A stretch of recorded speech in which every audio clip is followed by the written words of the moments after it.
আমাকে হুমকি ধামকি দিয়ে গালিগালাজ করে থামাতে পারবেন না। আপনি হিন্দু হতে পারেন, মুসলিম হতে পারেন, তাতে আমার কোনো যায় আসে না। আপনি ভারতীয় হতে পারেন, আপনি পাকিস্তানি হতে পারেন, আমার তাতে কোনো যায় আসে না।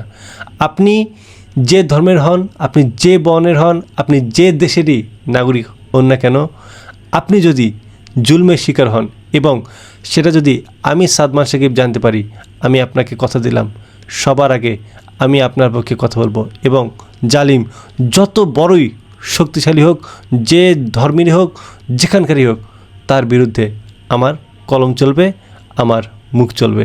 আমাকে হত্যার হুমকি দিয়ে আমাকে দেখে নেব, আমার ফ্যামিলিকে দেখে নেব, ভাই এসব বলে কোনো লাভ নেই। আমি এমন একটা মানুষ যে মৃত্যুর মুখ থেকে কয়েকবার ফিরে আসা। সো হায়াত মত সব উপরওয়ালার হাত থেকে।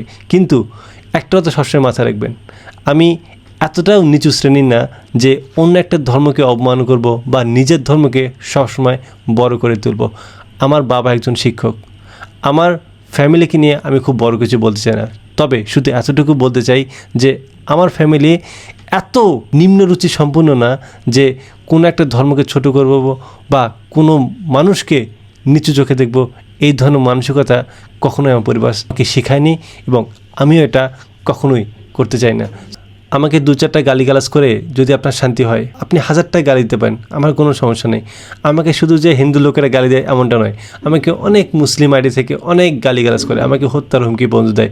হয়তো জামাতের বিরুদ্ধে আমি বলি, আমার কথা কিন্তু অনেক সময় বিএনপির বিরুদ্ধে যায়। দেখেন, আপনি বিষয়টা দেখেন, আমি জিয়াউর রহমানকে খালেদা জিয়াকে ধারণ করি, কিন্তু তাই বলে কি আমি বিএনপির বিরুদ্ধে কথা বলি না? আমি তারেক রহমানের বিরুদ্ধে পর্যন্ত কথাবার্তা বলি, আমি তাকে নিয়ে ভিডিও বানাই। এই যে জামাতকে এবার আমি ভোট দিয়েছি আমার গাইবান্ধা পলাশবাড়ি আসনে, সেই জামাতের যে এমপি তার বিরুদ্ধে আমি কথা বলি। ভাই, এনসিপিকে আমি ভালোবাসি, সব থেকে ভালোবাসি এনসিপিকে, সেই এনসিপির বিরুদ্ধে আমি কথাবার্তা বলি। কোনো পদবি আমার দরকার নেই, কারোর টাকা পয়সা আমার প্রয়োজন নেই। আপনি যদি অন্যায় করেন আমি আপনার বিরুদ্ধে কথা বলবো। দিন শেষে আমাকে এই দেশে থাকতে হবে। মানুষের ওপর জুলুম করে, মানুষকে ছোট করে, প্রতারণা করে নিজেকে বড় করব, এই ধরনের মন মানসিকতা নিয়ে ভাই আমার কোনো কিছু নেই। তারপরও যদি আমার কোনো কথা কারো মনে হয় যে তাকে ছোট করছি বা কোনো ধর্মকে ছোট করছি, আমি ক্ষমা প্রার্থী। আমার ভুলগুলো শুধরে দেবেন। এবং আরেকটা রিকোয়েস্ট করব যে ভাই প্লিজ গালি দেন, কিন্তু বাপ মা তুলে কখনো গালি দেন না।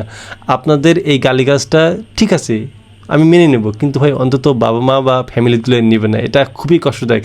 আপনি যেরকম আমাকে বাবা মা তুলে যখন গালি দেন আমার কষ্ট লাগে, আমিও যখন আপনাকে উল্টা দেই অবশ্যই আপনার একটা কষ্ট লাগে।